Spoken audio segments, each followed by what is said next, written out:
ಬಿಜೆಪಿಯಲ್ಲಿ ಗುರುತಿಸಿಕೊಂಡು ಬಿಜೆಪಿಯನ್ನ ಬಿಟ್ಟು ಹೋಗಿ ಮತ್ತೆ ಬಿಜೆಪಿ ಪಕ್ಷಕ್ಕೆ ವಾಪಸ್ ಬಂದಂತ ಹಲವಾರು ನಾಯಕರು ಇದ್ದಾರೆ. ಘರ್ ವಾಪಸಿ ಅನ್ನೋ ಒಂದು ಕಾನ್ಸೆಪ್ಟ್ ಬಿಜೆಪಿಯಲ್ಲಿ ನಿರಂತರವಾಗಿ ಇದೆ. ಅದೇ ನಿಟ್ಟಿನಲ್ಲಿ ಮತ್ತೆ ರಾಜ್ಯದಲ್ಲಿ ಘರ್ ವಾಪಸಿ ಅನ್ನೋ ಪದ ಚಾಲ್ತಿಗೆ ಬಂದಿದೆ. ಯಾಕೆ ಈ ಮಾತು ಅಂತ ಹೇಳಿದ್ರೆ, ಮಾಜಿ ಉಪಮುಖ್ಯಮಂತ್ರಿಗಳು ಜೊತೆಗೆ ಈಗ ಬಿಜೆಪಿಯಲ್ಲಿ ಗುರುತಿಸಿಕೊಳ್ಳದ ಬಿಜೆಪಿಯಿಂದ ಹೊರಗಡೆ ಇರುವಂತ ಈಶ್ವರಪ್ಪನವರು ಮತ್ತೆ ಬಿಜೆಪಿಗೆ ಬರ್ತಾರೆ ಅನ್ನೋ ಒಂದು ಚರ್ಚೆ ಬಿಜೆಪಿಯಲ್ಲಿ ಆರಂಭ ಆಗಿದೆ.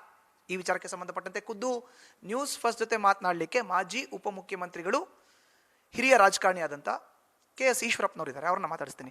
ಈಶ್ವರಪ್ಪನವರೇ, ಮತ್ತೆ ಘರ್ ವಾಪಸಿ ಅನ್ನೋ ಒಂದು ಕಾನ್ಸೆಪ್ಟ್, ನಿಮ್ಮ ಹೆಸರು ಈಗ ಇದರಲ್ಲಿ ಮುಂಚೂಣಿಗೆ ಬಂದಿದೆ. ನೀವು ಮತ್ತೆ ಬಿಜೆಪಿಗೆ ಬರ್ತಾ ಇದ್ದೀರಾ? ಹೇಗೆ ಮುಂಚೂಣಿಲಿ ಎಲ್ಲಿ ಬಂದಿದೆ ನನಗಂತೂ ಗೊತ್ತಿಲ್ಲ. ಯಾಕೆಂದರೆ ಅದಕ್ಕೆ ನಾನು ಯೋಚನೆನೂ ಮಾಡಲಿಲ್ಲ ಬಿ ಜೆ ಪಿ ಮತ್ತೆ ವಾಪಸ್ ಹೋಗಬೇಕು ಅಂತ. ಮತ್ತು ಎಲ್ಲಿ ಮುಂಚೂಣಿಯಲ್ಲಿ ಬಂದಿದೆಯೋ ನಿಮ್ಮ ಬಾಯಲ್ಲಿ ಕೇಳ್ತಾ ಇದ್ದೀನಿ. ಎಲ್ಲೂ ಕೂಡ ಬಿ ಜೆ ಪಿ ನಾನು ವಾಪಸ್ ಸೇರ್ತೀನಿ ಅಂತ ಮುಂಚೂಣಿಯಲ್ಲಿ ಬಂದಿದ್ದು ನನಗೆ ಗೊತ್ತಿಲ್ಲ. ಸರ್, ಇವತ್ತು ಯೋಗ ದಿನಾಚರಣೆಯಲ್ಲಿ ಬಿಜೆಪಿ ರಾಜ್ಯಾಧ್ಯಕ್ಷರಾಗಿರುವಂಥ BY ವಿಜೇಂದ್ರ ಅವರು ತಾವು ಪಕ್ಷಕ್ಕೆ ಸೇರ್ಪಡೆ ಆಗುವಂಥ ಮನಸ್ಥಿತಿಯಲ್ಲಿ ಇದ್ದೀರಾ ಅನ್ನೋ ಒಂದು ಪ್ರಶ್ನೆಗೆ ಉತ್ತರವನ್ನು ಕೊಟ್ಟಿದ್ದಾರೆ. ಯಾರೇ ಪಕ್ಷಕ್ಕೆ ಸೇರಬಹುದು, ಈಶ್ವರಪ್ಪನವ್ರ ವಿಚಾರಕ್ಕೆ ಸಂಬಂಧಪಟ್ಟಂತೆ ಅದು ಕೇಂದ್ರ ಮಟ್ಟದಲ್ಲಿ ಚರ್ಚೆಯಲ್ಲಿದೆ, ನಮ್ಮ ಮಟ್ಟದಲ್ಲಿ ಆಗಲ್ಲ. ಬಟ್ ಅವ್ರು ವಾಪಸ್ ಬರ್ತಾರೆ ಅಂದರೆ ನಾವು ಅವ್ರನ್ನ ಕರ್ಕೊಂಡು ಹೋಗ್ತೀವಿ, ಅವರ ಮಾರ್ಗದರ್ಶನ ನಮಗೆ ಬೇಕು, ಇದರಲ್ಲಿ ಯಾವುದೇ ಅನುಮಾನ ಇಲ್ಲ ಅಂತ ಒಂದು ಆಹ್ವಾನವನ್ನು ಕೊಟ್ಟಿದ್ದಾರೆ. ಅದು ಇವತ್ತು ಅವ್ರು ಹೇಳಿದ ಪ್ರಕಾರ ಕೇಂದ್ರದಲ್ಲಿ ಚರ್ಚೆಗಿದೆ ಅನ್ನೋ ಮಾತನ್ನ ನೀವು ಹೇಳಿದ್ರಿ, ಅವ್ರು ಹೇಳಿದ್ದಾರೆ ಅಂತ. ಅದು ನನಗೆ ಗೊತ್ತಿಲ್ಲ. ನನ್ನ ಮಾರ್ಗದರ್ಶನದಲ್ಲಿ ಹೋಗ್ತೀವಿ ಅನ್ನೋಂಥದ್ದು ಅವ್ರ ರಾಜ್ಯ ಅಧ್ಯಕ್ಷರಾಗಿ ದೊಡ್ಡ ಮಾತದು. ನನ್ನ ಮಾರ್ಗದರ್ಶನ ಮಾಡೋಷ್ಟು ದೊಡ್ಡವನು ನಾನು ಅಲ್ಲ. ಆದರೆ ಭಾರತೀಯ ಜನತಾ ಪಾರ್ಟಿ ನನ್ನ ತಾಯಿ ಇದ್ದಂಗೆ ಮುಂಚೆಯಿಂದ ನಾನು ಹೇಳ್ಕೊಂಬಂದಿದ್ದೀನಿ. ನಾನು ಇಡೀ ರಾಜ್ಯದಲ್ಲಿ ಇವಾಗ ಪ್ರವಾಸ ಮಾಡ್ತಾ ಇರೋಂಥ ಸಂದರ್ಭದಲ್ಲಿ ಎಲ್ಲ ರಾಜ್ಯದಲ್ಲೂ ಎಲ್ಲ ಜಿಲ್ಲೆಗಳಲ್ಲೂ ಕೂಡ ನಮ್ಮ ಪಕ್ಷವನ್ನು ಕಟ್ಟಿರೋಂಥ ಎಲ್ಲ ಹಿರಿಯ ಕಾರ್ಯಕರ್ತರು ನೋವಲ್ಲಿ ಮನೇಲಿದ್ದಾರೆ. ಅವ್ರು ಯಾರೂ ಹೊರಗೆ ಬರ್ತಾಯಿಲ್ಲ. ಏನು ಸರ್ ಹಿಂಗಂದ್ರೆ ಹೇಗೆ, ಅದ್ರ ಹೇಗೆ ಸರ್, ಪಾರ್ಟಿ ಸರಿ ಹೋಗ್ಬೇಕಲ್ಲ ಸರ್, ಇದನ್ನು ಬಹಳ ಜನ ಹೇಳ್ತಾರೆ. ಯಾರು ಬೇಡ ಅಂದ್ರಪ್ಪ, ನೀವು ಪಾರ್ಟಿ ಸೇ ಆ್ಯಕ್ಟಿವ್ ಆಗಿರಿ ಅಂತ ನಾನು ಹೇಳ್ತೀನಿ. ಆದರೆ ಇಲ್ಲ ಸರ್, ನೀವು ಬರ್ಬೇಕು ಸರ್, ಇದು ಮಾತುಗಳು ಹೇಳ್ತಾ ಇದ್ದಾರೆ. ನಾನು ಸದ್ಯಕ್ಕೆ ಹೋಗಲ್ಲ. ಆದರೆ ಪಕ್ಷ ಸರಿ ಹೋಗಬೇಕು, ಸರಿ ಹೋಗುತ್ತೆ. ಯಾಕೆಂದರೆ ಇವತ್ತು ಅನೇಕರು ಹೇಳ್ತಾರೆ ಈಶ್ವರಪ್ಪ, ಯಡಿಯೂರಪ್ಪ, ಅನಂತಕುಮಾರ್ ಇವರೆಲ್ಲ ಸೇರಿ ಕಟ್ಟಿದ ಪಾರ್ಟಿ ಅಂತ. ನಾವು ಪಾರ್ಟಿಯ ಸಾಮಾನ್ಯ ಕಾರ್ಯಕರ್ತರಾಗಿ ಕೆಲಸ ಮಾಡಿದ್ದೀವಿ. ಯಡಿಯೂರಪ್ಪನವ್ರು ಇರ್ಬೋದು, ಅನಂತಕುಮಾರ್ ಇರ್ಬೋದು, ನಾವಿರ್ಬೋದು. ಇದ್ರ ಸಿದ್ಧಾಂತ ಇದೆಯಲ್ಲ, ನಾವು ತಂದಿದ್ದ ಸಿದ್ಧಾಂತ ಅಲ್ಲ ಇದು. ಡಾಕ್ಟರ್ ಶ್ಯಾಮ ಪ್ರಸಾದ್ ಮುಖರ್ಜಿಯವರು, ಅಟಲ್ ಬಿಹಾರಿ ವಾಜಪೇಯಿ ಅವರು, ಲಾಲ್ ಕೃಷ್ಣ ಅದ್ವಾನಿಯವರು, ಇಂಥ ದೊಡ್ಡ ದೊಡ್ಡ ನಾಯಕರುಗಳು ಮತ್ತು ಹಿರಿಯರ ಸಂಪರ್ಕದಿಂದ ಸಿದ್ಧಾಂತದ ಮುಖಾಂತರ ಈ ಪಕ್ಷ ಬಂದಿದ್ದು.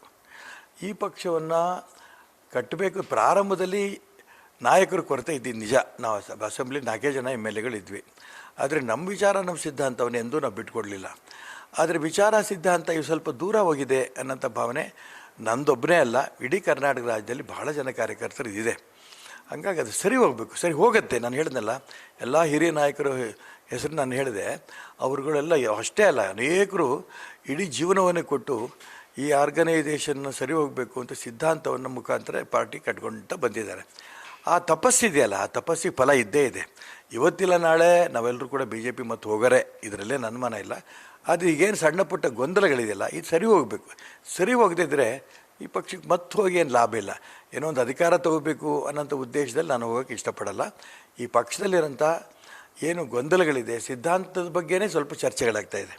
ಆ ಸಿದ್ಧಾಂತನೇ ಸರಿ ಹೋಗಬೇಕು ಆ ದಿಕ್ಕಿನಲ್ಲಿ. ಯಾಕೆಂತಂದರೆ ಮತ್ತು ಮಾನ್ಯ ನರೇಂದ್ರ ಮೋದಿಯವರು ಪ್ರತಿದಿನ ಹೇಳ್ತಾರೆ ಈ ದೇಶದ ಬಗ್ಗೆ ವಿಶೇಷವಾದ ಕಾಳಜಿ ವಹಿಸ್ಕೊಂಡು ಪಕ್ಷ ಹೇಗಿರಬೇಕು, ಕಾಂಗ್ರೆಸ್ ಪಕ್ಷದ ನ್ಯೂನತೆ ಏನು ಅನ್ನೋಂಥ ಮಾತನ್ನು ಮತ್ತೆ ಹೇಳ್ತಾರೆ. ನಮಗಿವತ್ತು ಕಾಂಗ್ರೆಸ್ಗೂ ನಮಗೂ ವ್ಯತ್ಯಾಸ ಏನು ಭಾಳ ಕಾಣ್ತಾ ಇಲ್ಲ. ಅದಕ್ಕೋಸ್ಕರ ಇದೆಲ್ಲ ಸರಿ ಹೋಗಬೇಕು, ಹಿರಿಯರ ಗಮನ ಹರಿಸ್ತಾರೆ ಅಂತ ಭಾವಿಸ್ತೇನೆ. ಅದಕ್ಕೆ ಯಾಕೆಂದರೆ ಬೇರೆ ಬೇರೆ ಎಲ್ಲ ಪಕ್ಷದವರು ಬಂದು ನನಗೆ ಕಂಡಿದ್ದಾರೆ. ಎಲ್ಲ ಪಕ್ಷ ಅನ್ನೋದಕ್ಕಿಂತ ವಿಶೇಷವಾಗಿ ಸಮಾಜವಾದಿ ಪಕ್ಷದ ಅಖಿಲೇಶ್ ಯಾದವ್, ಅದೇ ರೀತಿ ಕರ್ನಾಟಕ ರಾಜ್ಯದ ಕಾಂಗ್ರೆಸ್ ಪಕ್ಷದ ಮಂತ್ರಿಗಳು ನನಗೆ ಕಾಂಟ್ಯಾಕ್ಟ್ ಮಾಡಿದ್ದಾರೆ. ನೀವು ಬನ್ನಿ, ನಿಮಗಾಗಲಿ ನಿಮ್ಮ ಮಗನಿಗಾಗಲಿ ಏನು ಸ್ಥಾನಮಾನಗಳು ಕೊಡಬೇಕು ಅಂತ. ಸ್ಥಾನಮಾನಗಳು ತೊಗೋಬೇಕು ಅನ್ನೋಂಗಿದ್ದಿದ್ದರೆ ಯಾವುದೇ ಪಾರ್ಟಿಗೆ ಹೋಗ್ತಿದ್ದೆ. ನಾನು ಸ್ಥಾನಮಾನಕ್ಕೋಸ್ಕರ ನಾನು ಹೊರಗಡೆ ಬಂದನಲ್ಲ, ಸಿದ್ಧಾಂತಕ್ಕೋಸ್ಕರ ಹೊರಗಡೆ ಬಂದಿದ್ದೀನಿ. ಆ ಸಿದ್ಧಾಂತದ ಬಗ್ಗೆ ಚರ್ಚೆ ಆಗ್ತಾ ಇದೆ ಅಂತ ನೀವೇನೋ ರಾಜ್ಯ ಅಧ್ಯಕ್ಷರು ಹೇಳಿದ್ರು ಅನ್ನೋಂಥ ಮಾತನ್ನು ಹೇಳಿದ್ದೀರಿ, ನಂಗೆ ಗೊತ್ತಿಲ್ಲ. ಸಿದ್ಧಾಂತದ ಬಗ್ಗೆ ಚರ್ಚೆ ಆಗಲೇಬೇಕು ಈ ಪಕ್ಷದಲ್ಲಿ, ಅದ್ರಾಗೆ ನನ್ನ ಮನೆ ಇಲ್ಲ. ಸಿದ್ಧಾಂತದ ಬಗ್ಗೆ ಚರ್ಚೆ ಆದ ನಂತರ ಆ ದೊಡ್ಡವ್ರ ಹತ್ರ ನಾನು ಮಾತಾಡಿಕೊಂಡು ರಿಪೇರಿ ಆಗುತ್ತೆ ಅನ್ನೋಂಥ ವಿಶ್ವಾಸ ನನಗೆ ಬಂದರೆ ನಾನು ಅವತ್ತು ಹೋಗ್ತೀನಿ ಭಾರತೀಯ ಜನತಾ ಪಾರ್ಟಿಗೆ. ಅಲ್ಲಿ ತನಕ ನಾನು BJP ಹೋಗಲ್ಲ. ನನ್ನ ಕಡೆಯ ಪ್ರಶ್ನೆ ಸರ್, ಹಾಗಾದರೆ ಇವತ್ತು ಕೂಡ KS ಈಶ್ವರಪ್ಪನವ್ರಿಗೆ ವಿಶ್ವಾಸ ಇದೆ, ಸಿದ್ಧಾಂತದ ಬಗ್ಗೆ ಚರ್ಚೆ ಆಗ್ತದೆ, ಸಿದ್ಧಾಂತ ಸರಿ ಹೋಗುತ್ತೆ, ಮತ್ತೆ BJPಗೆ ವಾಪಸ್ ಹೋಗ್ತೀನಿ ಅಂತ? ಅಲ್ರಿ, ನಾನು ಯಾರು ತೀರ್ಮಾನ ಮಾಡೋದಕ್ಕೆ? ಈ ಪಕ್ಷವನ್ನು ಕಟ್ಟೋದಕ್ಕೆ ಅನೇಕರು ತಮ್ಮ ಜೀವನವನ್ನೇ ತಪಸ್ಸು ರೂಪದಲ್ಲಿ ಕಟ್ಟಿದ್ದಾರೆ ಅಂತ ಹೇಳಿದ್ನಲ್ಲ, ಆ ತಪಸ್ಸಿಗೆ ಬೆಲೆ ಇಲ್ವಾ? ನಾನು ಹೋದ್ರೇನು ಬಿಟ್ರೇನು ಆ ಪಾರ್ಟಿ ಬೆಳೆದೇ ಬೆಳೆಯುತ್ತೆ. ಆ ಪಾರ್ಟಿ ನನ್ನೊಬ್ಬನಿಂದ ಏನೂ ಆಗಲ್ಲ, ಯಾರೋ ಒಬ್ಬ ವ್ಯಕ್ತಿ ಮುಖಾಂತರ ಏನೂ ಆಗಲ್ಲ. ಆದರೆ ಈ ಸಿದ್ಧಾಂತಕ್ಕೆ ಇವತ್ತು ಹೊಡೆದ ಬಿದ್ದಿದೆಯಲ್ಲ ಕರ್ನಾಟಕ ರಾಜ್ಯದಲ್ಲಿ ಮಾತ್ರ, ಇದು ಸರಿ ಹೋಗಬೇಕು ಅನ್ನೋಂಥ ಉದ್ದೇಶದಲ್ಲಿದೆ. ನಾನು ಹೋಗ್ತೀನಿ, ಇದ್ರಾಗೇನು ಅನುಮಾನ ಇಲ್ಲ. ಆ ಸಂದರ್ಭ ಬಂದಾಗ ಅಲ್ಲಿ ತನಕ ಹೋಗಲ್ಲ. Thank you sir. ಇದು ಒಟ್ಟಾರೆ ಈಶ್ವರಪ್ಪ ಅವರ ರಿಯಾಕ್ಷನ್. ಕ್ಯಾಮ್ರಾ ಪರ್ಸನ್ ಪವನ್ ಜೊತೆ Madhusudan, news first Kannada, Bengaluru. News first ನಿರ್ಭೀತಿಯಿಂದ ನಿಮ್ಮ ಪರವಾಗಿ.